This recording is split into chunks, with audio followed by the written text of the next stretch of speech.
귀한 찬양 감사합니다. 우리 하나님의 말씀 함께 보도록 하겠습니다. 사무엘상 30장입니다. 오늘 본문 6절부터 25절까지입니다.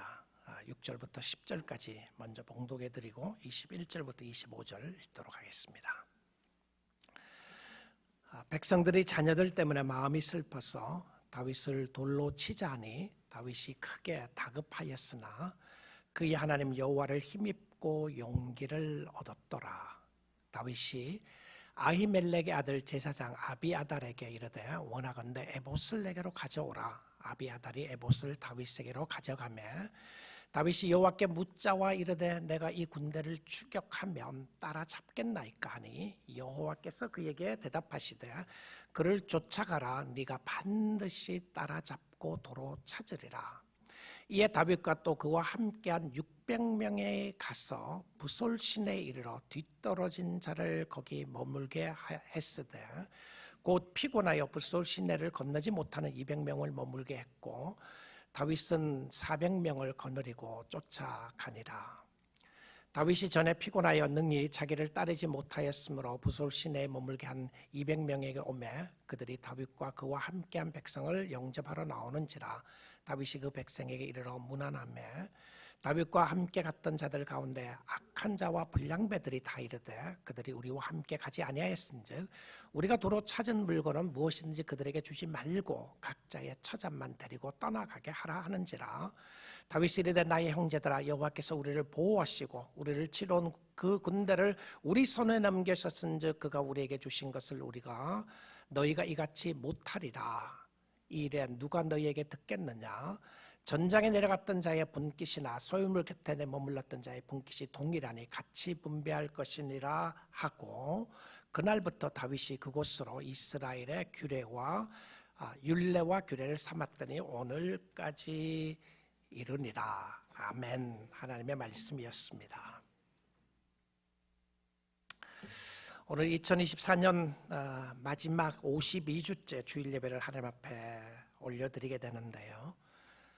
예배 시간마다 하나님이 은혜 주시고 여러분과 함께 찬양하고 여러분과 함께 기도하고 여러분과 함께 하나님 앞에 나아갈 수 있는 은혜와 축복을 주신 하나님께 감사, 찬양, 영광을 올려드립니다. 예배가 행복한 시간들이었습니다. 여러분도 그러셨나요? 행복하셨습니까? 네, 아멘이죠. 우리 하나님을 찬양하고 기도하는 것이 얼마나 감사하고 주께 나갈 수 있는 은혜 주신 하나님께 감사하고요. 또 부족한 종을 세워서 이곳에서 말씀을 전하게 해주신 하나님께 감사드리고 또 저를 위해서 기도해 주시고 또 기도뿐만이 아니라 말씀에 경청하셔서 함께 하나님의 말씀을 들어주신 여러분께도 진심으로 감사드립니다. 오늘로서 다윗을 통하여 보는 예수 시리즈 사무엘상 마지막 설교가 되겠습니다. 우리는 사무엘상을 통하여 주시는 하나님의 은혜의 모습을 보게 되었고 좋으신 하나님, 신실하신 하나님, 다윗을 통하여 보여주신 예수 그리스도의 은혜의 모습을 보았습니다. 오늘 2024년을 마무리하고 2025년을 준비하는 가운데 매우 적절한 말씀이라고 생각이 듭니다. 그것은 바로 하나님의 은혜입니다. 하나님의 은혜죠. 다윗은 절망적인 상황 속에서 그는 하나님을 의지하고 힘을 얻었습니다. 우리가 지난 시간에 2주 전에 들었던 말씀이죠. 30장 6절 한번 다시 보도록 하겠습니다. 백성들이 자녀들 때문에 마음이 슬퍼서 다윗을 돌로 치자 하니 다윗이 크게 다급하였으나 He was greatly distressed. 너무너무 마음이 힘들었지만 그의 하나님 여호와를 힘입고 용기를 얻었더라. 성도는 하나님을 의지하여 용기 얻는 사람들입니다. 주위의 환경과 상황이 힘들고 어려울 때에 정말 하나님이 왜 이런 환경 속으로 인도해 주셨는가를 묻기 전에 먼저 하나님을 찾아야 하는 겁니다.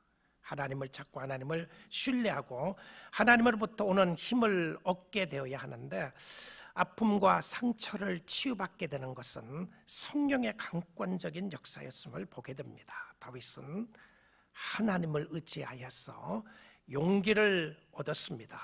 자, 그 다음 질문입니다. So what? 그 다음은 어떻게 됐는가? 아직 문제는 해결된 것이 없습니다. 지금 이슈가 무엇이었냐면 다윗의 마음이 절망했던 것도 아니었고요. 또 다윗과 함께 갔던 백성들이 다윗을 죽이려고 했던 것도 이슈가 아니었습니다. 여기에 가장 큰 이슈는 무엇이었나요? 자기네들의 사랑하는 자녀들과 아내들을 다 뺏긴 거예요. 자기들이 살았던 집이 불이 타게 되고 아말렉 군대들이 그들을 포로로 잡아갔던 절망적인 순간 속에 힘을 얻었습니다. Then what? 그리고 어떻게 됐어요? 그 다음엔요. 여러분, 우리는 단순히 이 땅에 살아나가는 동안에 주님이 주신 새 힘을 얻고 믿음으로 살기만 하면 된다. 아무런 문제가 해결되지 않았는데 믿음으로 살기만 하면 된다라고 외치는 사람들이 아닙니다. 아무리 힘들고 어려워도 너의 마음속에 힘과 용기만 얻으면 우리는 다 문제없이 살 수 있다. 그렇지 않죠. 그렇지 않아요. 그렇지 않는 게 얼마나 감사해요. 하나님이 우리에게 필요한 것을 채워주시고 축복해 주시는 모습을 보이는 것이 너무 감사한 거죠. 자, 용기를 얻고 힘을 얻었습니다. 마음속에 내적인 힘을 하나님으로부터 공급받고 일어서기 시작합니다. 다윗이 일어섰어요. 힘을 얻고 일어서서 다윗이 첫 번째 한 게 뭔지 압니까? 자, 여러분, 절망된 마음을 추스렸어요. 야, 이제 내가 이렇게 살면 안 되지. 하나님부터 힘을 얻어서 첫 번째 그가 했던 것은 무엇이었냐면 다윗이 하나님 앞에 기도하게 되는 것입니다. 근데 그 전까지를 보게 되면 하나님께 기도해서 힘을 얻었다 그런 마음이 없어요. 하나님을 의지하고 트러스트를 해서 의지하고 힘을 얻게 되었는데, 자, 힘을 얻고 난 다음에 그가 가장 먼저 한 것은 하나님 앞에 기도하는데, 다윗이 블레셋의 아기스 왕에게로 가서 산 지가 16개월이나 되었습니다. 자신의 잘못된 모습을 돌아보게 되는 것이고요. 자기의 생명을 구하기 위하여 세상 왕 밑에 가서 살았는데, 놀랍게도 16개월 동안이나 다윗의 아기스 왕 밑에 살 때 그가 기도했다거나 하나님을 찾았다는 장면이 한 군데도 나오지 않습니다. 오히려 첫 번째 블레셋으로 가서 쫓겨났을 때는 하나님께 감사 찬양을 돌리는 시를 썼지만, 두 번째 다시 아기스 왕으로 갔었을 때에는 기도한 장면이 나오질 않아요. 그가 이제 하나님께로부터 힘과 용기를 얻은 후 첫 번째 한 것이 기도였는데, 하나님을 찾는다는 것이죠. 다시 기도하기 시작합니다. 여러분, 성도는요, 내가 내적인 힘을 얻게 되고 난 이후에 바로 해야 될 것은 무엇이었냐면 하나님께 묻는 겁니다. 방향을 하나님께 물어요. 아기스 왕에게로 가고 블레셋 왕으로 내려갈 때 하나님께 물은 장면도 없어요. 하나님, 그곳으로 내려가도 되겠습니까? 하나님이 나를 보호해 주시겠습니까? 그런 말 하나도 없이 그냥 자기가 원하는 대로, 자기가 생각했던 대로 갑니다. 자, 그런데 성도들에게 내 마음속에 내적인 평안과 내적인 힘을 얻고 난 이후에 우리가 바로 해야 될 것은 무엇이었냐면 우리의 삶을 두고 하나님께 묻는 겁니다. 하나님, 내가 이제 어떻게 살면 되겠습니까? 자, 우리가 회개했어요.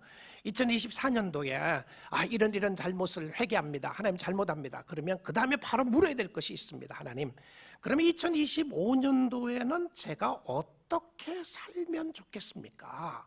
묻는 거죠. 자, 다윗이 하나님께 묻습니다. 8절인데요. 다윗이 여호와께 묻자와 이르되, 이 묻는다고 하는 것을 그냥 제가 기도라고 표현한 겁니다. 여호와께 묻습니다. 하나님께 물어보는 거죠. 이르되, 내가 이 군대를 추격하면 따라잡겠나이까? 라고 묻습니다. 제가 따라가면 되겠습니까? 그러니까 하나님께서 그에게 답을 주십니다. 그를 쫓아가라. 네가 반드시 따라잡고 도로 찾으리라라고 이야기를 합니다. 자, 기도를 하고 응답을 가지고 앞으로 나가는 것이죠. 자, 이제 다윗은 600명의 용사를 데리고, 600명이었죠? 지난번에 같이 갔던 사람들이요. 600명의 용사를 데리고 아말렉 군대가 간 곳으로 따라갑니다.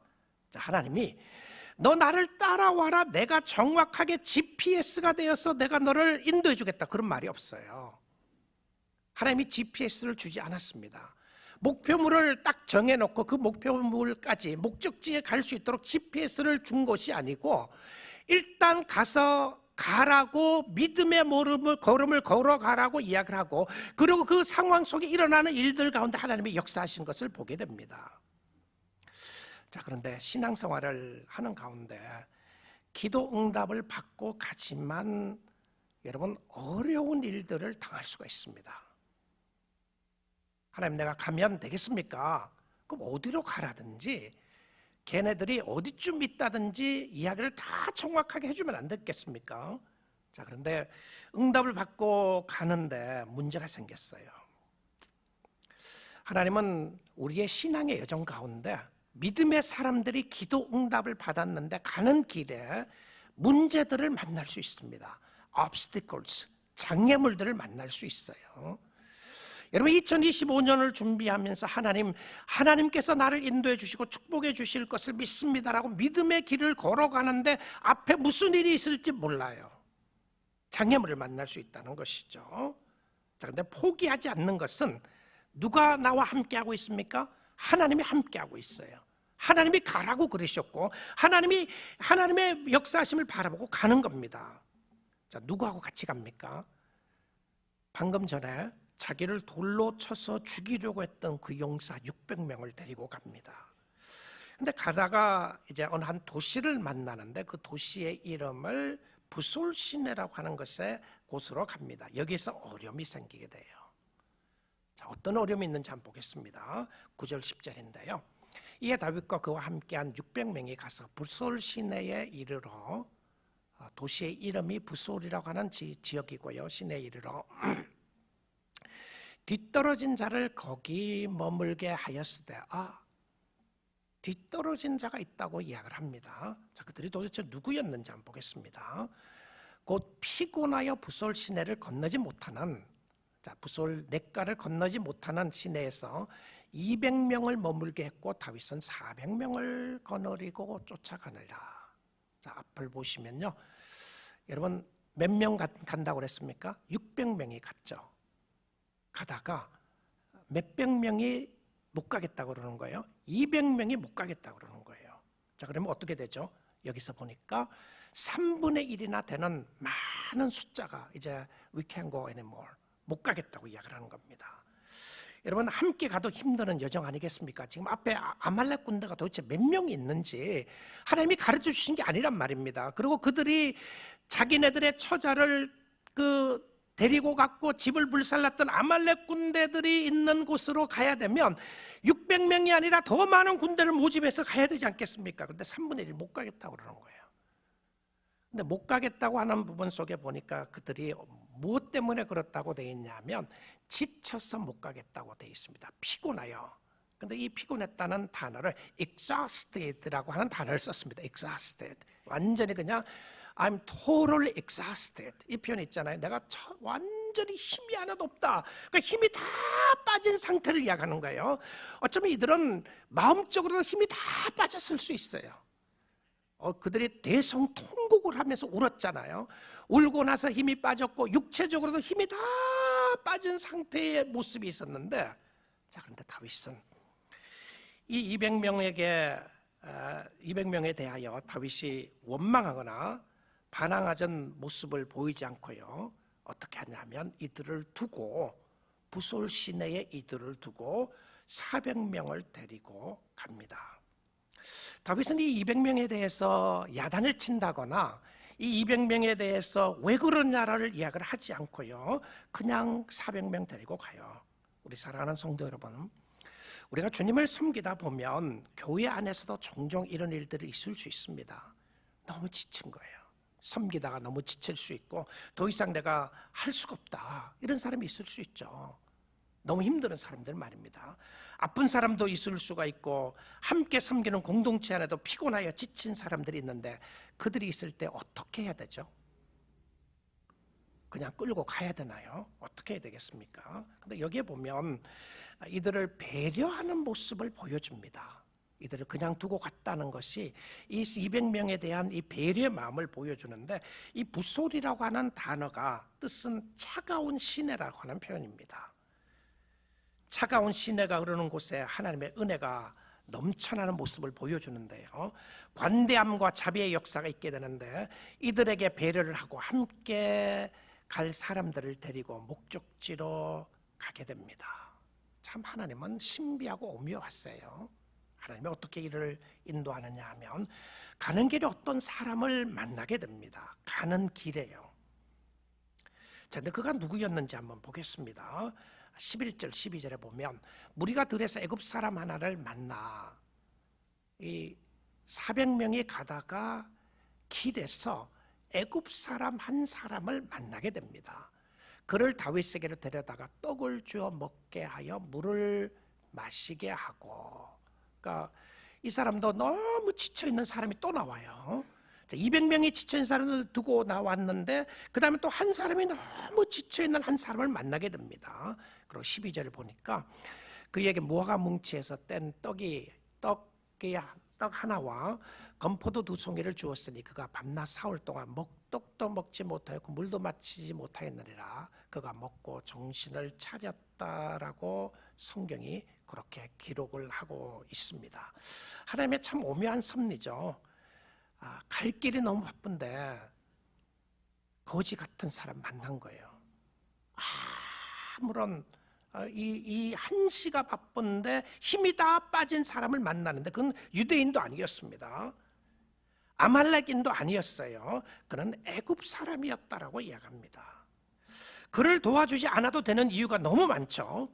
급하니까, 빨리 가야 되니까, 전혀 도움이 되지 않으니까. 그런데 그 사람을 도와줍니다. 우리 사랑하는 성도 여러분, 여기에 우리 성도들에게 주시는 좋은 그 믿음의 레슨이 있다고 생각을 하는데요. 하나님의 인도하심을 받아가는 길에 여러분의 상황 속에 꼭 여러분의 인생에 꼭 도와줘야 할 사람을 만날 수 있습니다. 내가 상관 안 해도 될 것 같은 사람이에요. 아니, 내가 바쁜데, 이렇게 바쁜데 왜 도와줘야 되는가? 근데 그런 사람을 하나님이 붙여주실 때가 있단 말입니다. 저는 이 말씀을 준비하다가 예수님이 사마리아 사람의 이야기가 생각이 났어요. 어떤 사람이 예루살렘에서 여리고로 가는 길에 강도를 만나게 되죠. 그런데 강도 만났던 사람을 레위인도 지나가고 제사장도 지나갔지만 사마리아 사람이 그를 도와줍니다.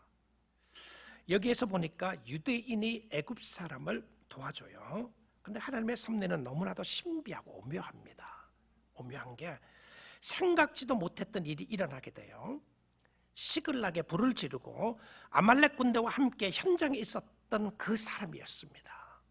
그 사람을 알고 도와준 게 아니었어요.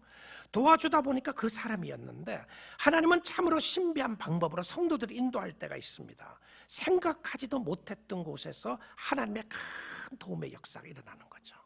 여러분 그런 경험하신 부분이 있으시죠? 내가 생각지도 않았던 사람이었는데 너무나도 도움이 필요해서 도와줬더니 그 사람이 오히려 나에게 큰 도움이 되었던 사람을 말입니다. 자, 말씀을 한번 보겠습니다. 13절이에요. 다윗이 그에게 이르되 너는 누구에게 속하였으며 어디에서 왔느냐? 지금 애굽 사람에게 묻는 겁니다. 떡을 주고 난 이후에요. 먹을 것을 주고 난 이후에 정신을 차리고 난 이후에 물어보면서 어디서 왔냐니 그가 이르되 나는 애굽 소년이요 아말렉 사람의 종이더니 사흘 전에 병이 들매 주인이 나를 버렸나이다. 저는 인간의 삶의 일부분을 잘 보여주는 모습이라고 생각됩니다. 필요하면 쓰고 필요 없으면 버리는 것이 세상입니다. 나에게 도움이 될 것 같으면 쓰고 도움이 되지 않을 것 같으면 버리는 모습이 세상이죠. 쓸모없으니까 버렸습니다. 병이 들으니까 버린 거예요.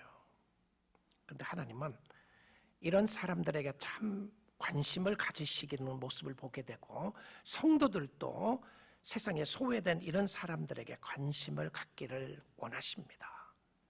하나님의 관심은 세상에서 소외되고 버려진 것 같은 사람들에게 하나님의 백성들이 그 사람들에게 관심을 갖기를 원하시는 것을 보게 돼요.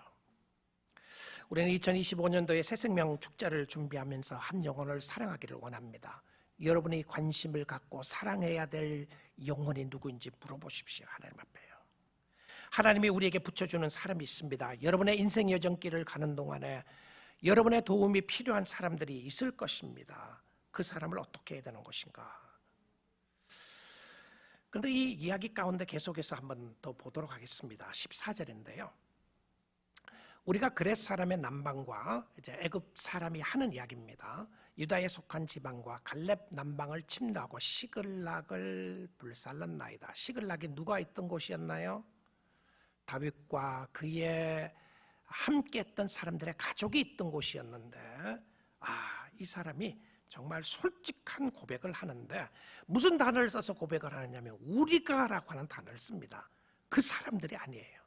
우리가, 그러니까 내가 거기 있었다는 거죠. 그럼 내가 불살랐다라고 이야기를 합니다. 사실은 이 이야기를 하는 순간 그는 죽어야 되는 거 마땅하지 않겠습니까? 그렇죠. 내가 잘못한 사람입니다. 근데 놀라운 고백이죠. 잘못될 수 있는 상황 속에서도 그는 진실로 진실됨을 고백을 합니다. 결국 이 애굽 사람이 다윗과 그의 용사들을 인도하게 됩니다. 그러니까 물어보는 거죠. 당신이 나를 죽이겠단 말을 안 하고, 나를 죽이지 않고 나를 다시 아말렉 군대에게 넘기지 않겠다고 이야기만 해주면 이 사람들이 어디에 있는지 내가 가르쳐 주겠습니다, 이렇게 이야기해요. 그러니까 하나님은 사람들을 통해서 역사하는 모습을 보게 되는데요, 우리의 인생 여정 가운데 내가 쓸모없다고 생각했던 사람들이 나에게 가장 필요한 사람으로 도움을 줄 수 있는 사람일 수 있습니다. 그래서 여러분 주위에 있는 사람들을 소중히 여기시기를 원합니다. 하나님이 붙여주신 사람들이 있고요, 여러분의 인생길을 가는 동안에 하나님의 사람들을 여러분 주위에 붙여주시는 거예요. 가족을 주시고, 자녀들을 주시고, 교회를 주시고, 친구를 주시고, 또 스트레인저들을, 전혀 알지 못하는 사람을 만나게 해주시는 상황 속에서도 이 일 가운데도 모든 것을 주관하시는 하나님의 역사하심을 보게 됩니다.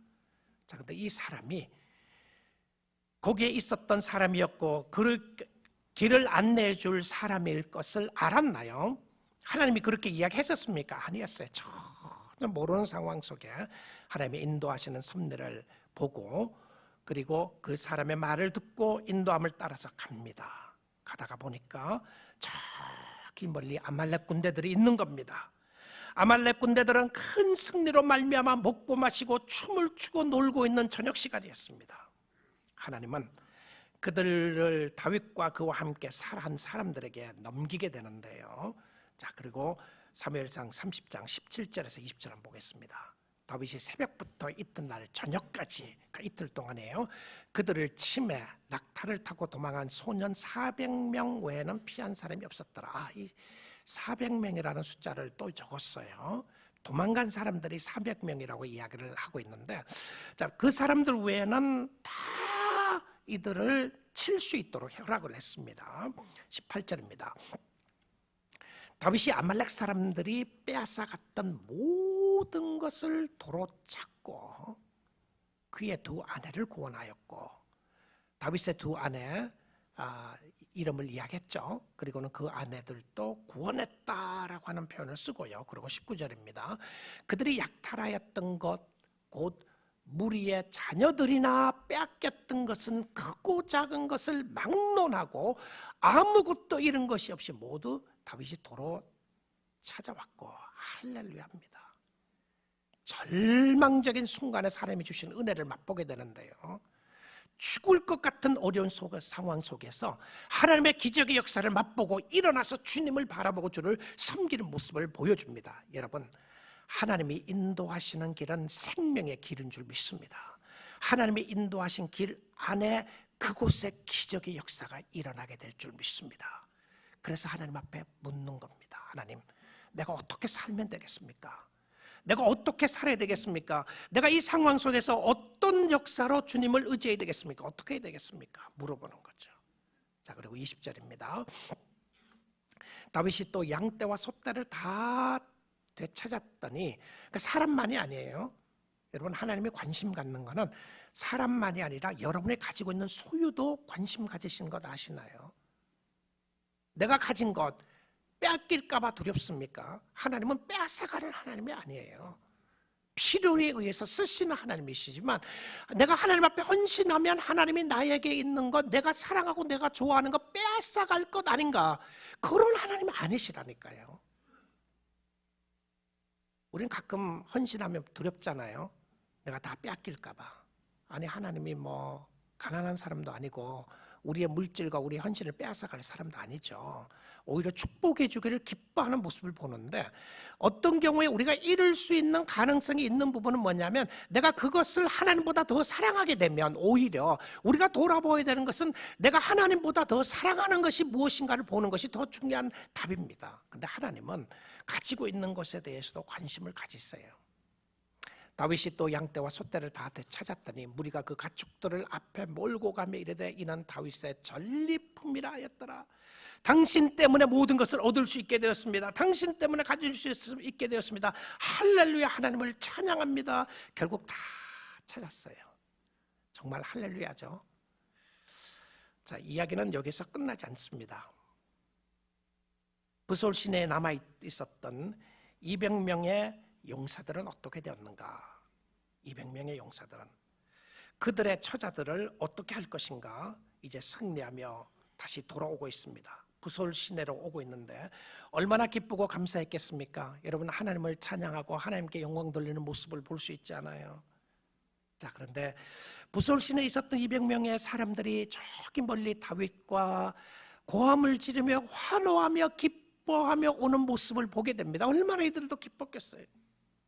자, 그들이 어떻게 되었는지 보겠습니다. 21절에요. 다윗이 전에 피곤하여 능히 자기를 따르지 못하였으므로 부솔 시내에 머물게 한 200명에게 오매 그들이 다윗과 그와 함께한 백성을 영접하러 나오는지라 다윗이 그 백성에게 이르러 문안했다라고 이야기합니다. 이들은 피곤해서 가지 않는 사람들이 아니라 못 간 사람들이었어요. 따르지 않는 것이 아니라 따르지 못한 사람이었고요. 하고 싶지만 힘이 다 빠져서 할 수 없는 사람들이었습니다. 그래서 저는 교회 봉사도 그렇다고 생각을 하는데요. 교회 봉사가 페어하게, 이퀄하게 할 수 있는 부분이 아닌 것 같아요. 은혜 주신 사람들이 하는 것이 교회 봉사라는 생각이 듭니다. 특별히 교회는 그런 것 같아요. 모든 사람들이 똑같이 돈을 내서 똑같이 쓰도록, 똑같이 하도록 분담금 있고 분배금이 있는 것이 아니라 더 있는 사람은 더 내고 없는 사람들은 못 내더라도 기뻐할 수 있는 것, 당당할 수 있는 것이 교회라고 생각이 듭니다. 왜냐하면 하나님이 은혜 주신 사람들에게 요구하는 은혜의 분량이 있기 때문에 그래요. 자, 이 사람들의 가졌던 기쁨이 얼마나 놀라웠겠어요. 미안한 마음도 좀 있었겠지만 자기 아내와 자녀들과 함께 소유품을 가지고 돌아오는 다윗과 그의 용사들의 모습을 한번 상상해 보십시오.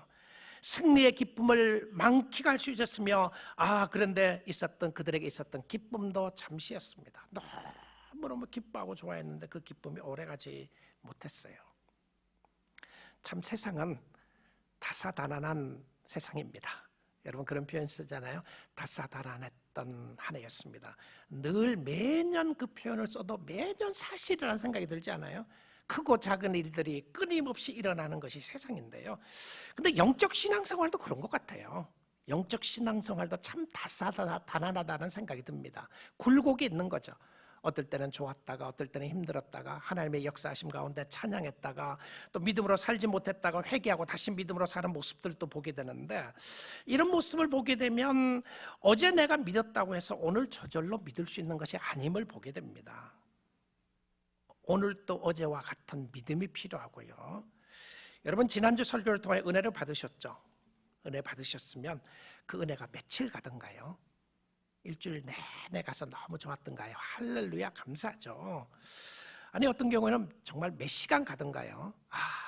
예배 시간에 은혜 받고 너무 감사해서 나가는데 친교실에 가서 은혜 다 쏟은 적 있지 않으세요?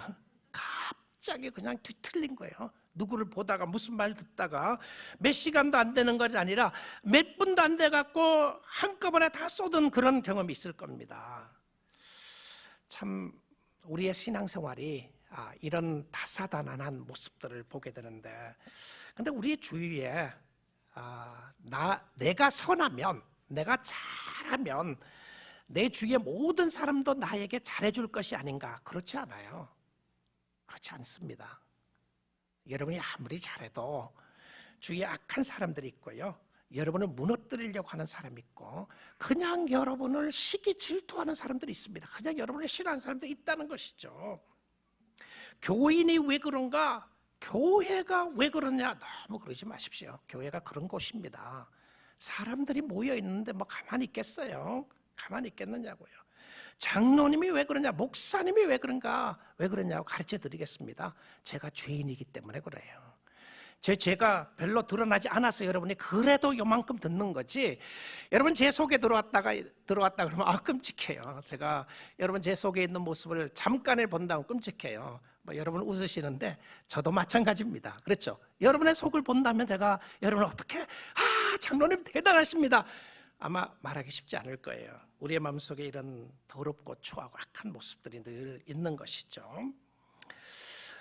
그런데 교회 안에도 보면 악한 사람들이 있을 수 있음을, 우리 교회 말고 악한 사람이 있을 수 있음을 보게 되는데, 또 우리 교회에 있다 그러면 나와 여러분도 그럴 수 있다는 것을 생각하게 돼요. 다윗과 함께 간 사람들을 보면서 너무 기뻤는데 200명 용사들의 갑자기 찬물을 끼얹는 역사가 일어나게 됩니다. 이 짧은 구절에서 반복이 일어나잖아요. 도대체 무슨 일이 일어나죠? 30장 22절입니다.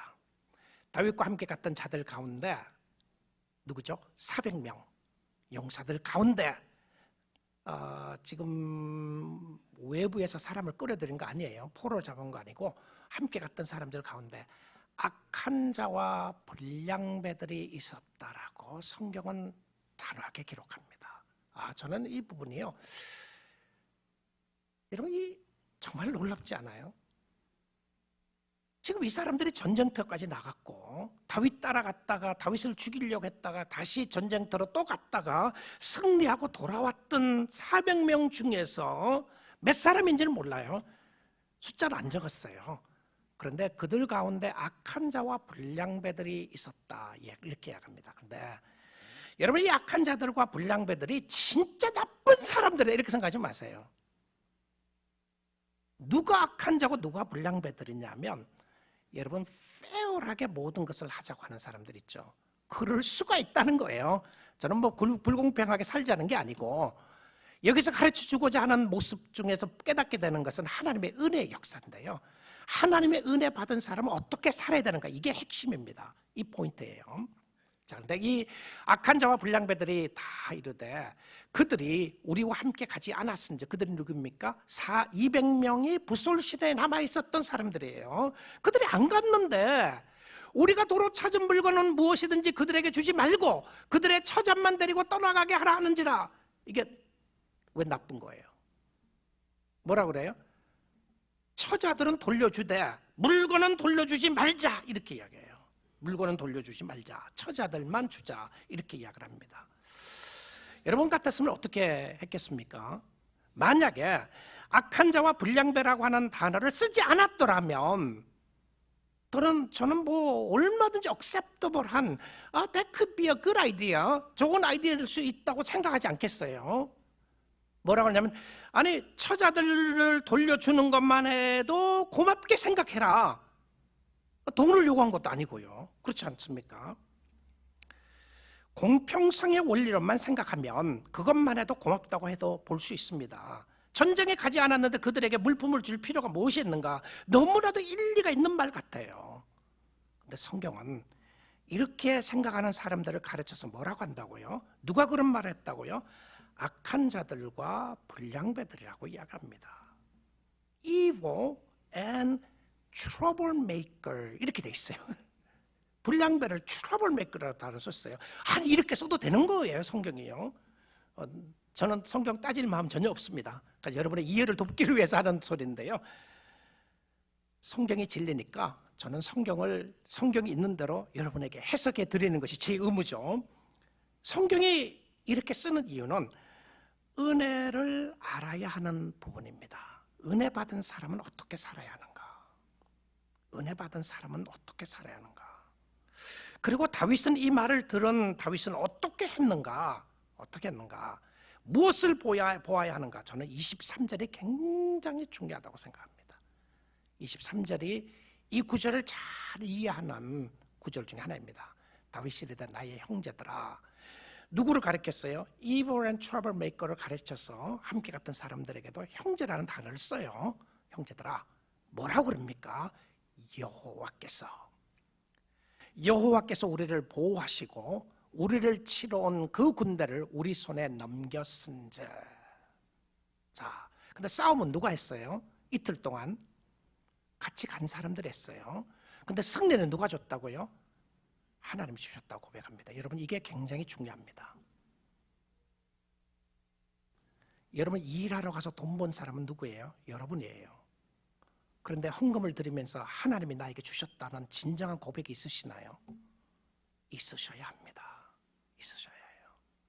아니, 내가 가서 돈 벌었는데, 전쟁에 내가 가서 싸웠는데, 내가 죽도록 고생을 하면서 전쟁에서 이틀 동안에 싸워서 이겼는데, 근데 다윗은 그렇게 이야기하네요. 그렇게 이야기하지 않고 여호와께서 우리를 보호하시고 우리를 치러 온 그 군대를 우리 손에 여호와가 넘겼은즉. 주님의 은혜입니다. 이 부분 놓치면요, 자꾸 세상적인 공평성을 가지고 판단하기가 쉽습니다. 하나님의 은혜는 하나님이 나에게 주셨기 때문에, 하나님이 나에게 생명 주시고, 하나님이 나에게 은혜 주시고, 하나님이 나에게 물질 주시고, 하나님이 나에게 필요한 것을 채워주셨기에, 하나님이 주셨기에 하나님의 것을 하나님의 사람들과 나누겠다고 하는 모습이 너무 중요했던 것을 보게 됩니다. 하나님이었습니다. 하나님이 철저하게 하나님께 감사하는 모습을 보는데요, 베풀 수 있는 것은 하나님이 주셨다고 하는 믿음의 역사였던 것을 보게 됩니다. 자, 그런데 이 일이 있고 난 이후에 다윗의 고백은, 다윗의 원리는 무엇이었냐면 24절인데요. 이 일에 누가 너희에게 듣겠느냐? 전장에 내려갔던 자의 번깃이나 소유물 곁에 머물렀던 자의 번깃이 동일할지니 같이 분배할 것이니라 하고. 아니, 전쟁에 갔던 사람 더 많이 가져야 되는 것 아니겠어요? 지쳐갖고 못 간 사람들보다는요. 근데 뭐라고 그래요? 공동체 안에서 동일하게 지쳐서 못 간 사람들이나 전쟁에 나가서 승리한 사람들이나 함께 분배하라고 이야기를 합니다. 은혜의 원리죠. 자, 여러분 잠깐 한번 생각해 보겠습니다. 이 200명은 그 다윗의 이야기를 듣고 얼마나 고마웠겠습니까? 여러분, 우리는 다 200명에 속한 사람이라는 것 아시나요? 여러분, 탕자의 비유는 큰아들에 관한 비유가 아니고 잃어버린 어린 양에 관한 비유잖아요. 근데 큰아들은 불평하고 원망했죠. 내가 뭔가를 당신에게 잘못한 것도 없는데 나에게는 뭘 주었습니까? 이 아들을 어떻게 이렇게 할 수 있습니까? 이 부분입니다. 자, 이 부분, 지금 200명에 관한 부분도 하나님의 은혜를 받은 사람들은 그 은혜의 역사 가운데 은혜의 원리로 살아가는데, 자, 이 사람들이 원래 누구였는지가 굉장히 중요합니다. 제가 지금 어떤 모습에 있다고 할지라도 저는 잊지 말아야 될 것은 무엇이었냐면 내가 누구였느냐가 중요합니다. 누가 나를 여기까지 인도해서 여기 세웠느냐, 내가 누구였는가. 성경을 읽지 않고 이들이 누구였냐면 아둘람 동굴에 함께 살았던 사람들이었는데요. 근데 아둘람 동굴에 온 사람들의 디스크립션이 비교했던 것이 사무엘상 22장 2절입니다. 그들에 대해서 이렇게 이야기해요. 환난당한 모든 자와 빚진 모든 자와 마음이 원통한 자가 다 그에게로 모였고. 자, 여기까지만 보면 정말 힘들고 어려운 사람들이었어요. 그렇죠? 환난당하고 빚지고 마음이 원통한 자가 다 그에게 모였고 그가 다윗입니다. 그는 그들의 울음을 가졌는데 그와 함께 한 자가 400명 가량이었더라. 다 이 사람들이었어요. 한마디로 뭐죠? 다 죄인들이었습니다. 다 은혜가 필요한 사람들이었고 그 은혜를 받은 사람들이었고 갈 데가 없어서 간 사람들이었고요. 죽어 있었던 우리를 살린 것이죠. 자, 우리가 이것을 보면 우리는 다 한때 하나님을 몰랐고 지치고 피곤한 사람들이었습니다. 인생이 지치고 피곤했어요. 예수님 때문에 안식을 얻게 되었고 지금 여러분의 지금 이 상태에 있게 된 것은 하나님의 은혜인 줄 믿습니다. 지금도 지쳐 있으시나요? 외면하지 않는 하나님 앞으로 나올 수 있기를 원합니다. 주의 은혜 가운데 쉼을 얻고 안식을 얻을 수 있기를 원합니다. 예수님이 마태복음 11장 28절에 이렇게 말씀하시죠. 수고하고 무거운 짐진 자들아. 여기 무거운 짐지다고 하는 표현, 수고하다고 한 표현이 다 힘들고 어려운 부분에 있었던 사람들을 이야기합니다. 다 내게로 오라. 내가 너희를 쉬게 하리라. 우리 사랑하는 성도 여러분, 먼저 오늘 이 시간에 다시 한번 우리 하나님 앞에 감사하면 좋겠습니다. 은혜 베풀어 주신 하나님께 감사하고요. 또 혹시 여러분 중에서 지치고 피곤한 자를 비난했다면 회개할 수 있기를 원합니다. 여러분 중에서 지치고 피곤하고 힘든 자들이 있습니까? 주께로 나오십시오. 하나님의 은혜를 확인해 보시고요. 피곤한 자에게 주시는 하나님의 은혜의 선물이 있게 되고 교회가 이 은혜를 체험할 수 있는 장소이기를 원합니다. 보이는 것으로 판단하는 것이 아니라 하나님의 사람들을 하나님이 보내주셨기에 이곳에서 피곤하고 지치고 힘든 자들이 은혜의 선물을 누리고 얻고 감사하며 찬양하는 역사가 있기를 원합니다. 자격 없는 자에게 주시는 하나님의 은혜였고 죽어 있었던 우리를 살려주신 하나님의 은혜가 우리 가운데 있었습니다.